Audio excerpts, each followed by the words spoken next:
And we have two great guests. Katie Pavlich, how are you? Nice to see you, Mark. Thank you so much. Candace Owens, how are you? Very good to see you.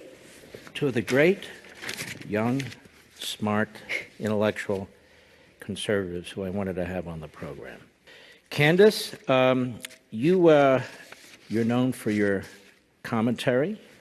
You are the director of urban engagement at the conservative advocacy group Turning Point USA. You were pursuing an undergraduate degree in journalism at the University of Rhode Island. You left school. You said, that's enough.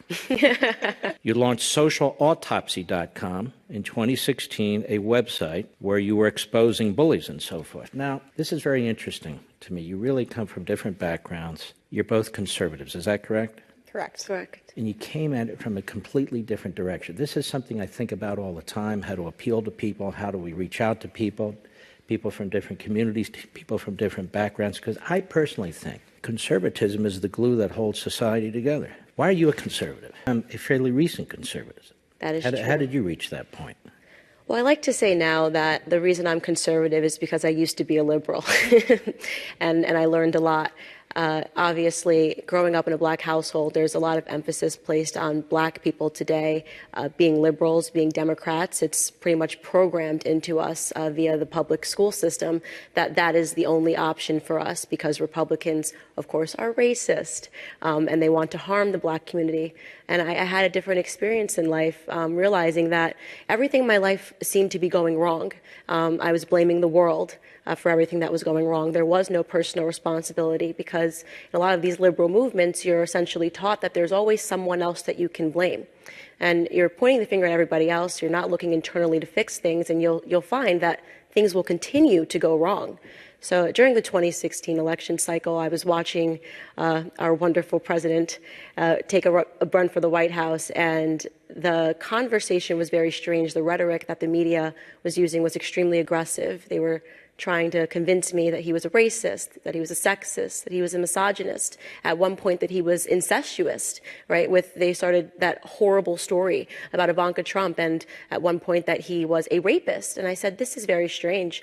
I grew up in a household listening to hip hop music. Trump was glorified in a lot of those music, in a lot of those songs. And all of a sudden they wanted me to believe that he was a racist. So I had to ask myself in that moment, is it plausible that racism is being used as a theme to turn black people into single issue voters? And the answer to that question is, of course, yes. And what does conservatism mean to you?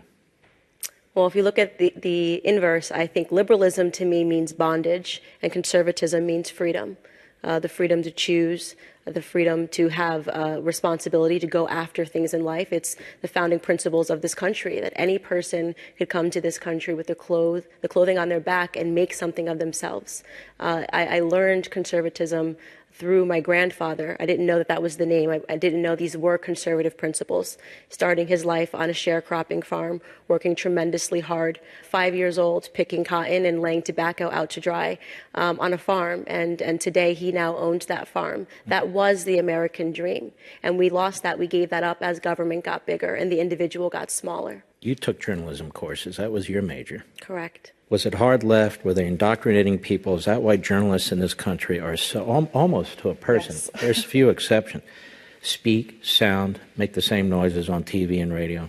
That's correct. It definitely is indoctrination. And I will say this, it's much worse today than when I was in school. And we're talking about just a difference of 5 years. What I have observed on college campuses this year. And you're on college campuses all the time. Yeah, we do college campus tours. It's terrifying. It's actually terrifying. There's this idea that it's virtuous.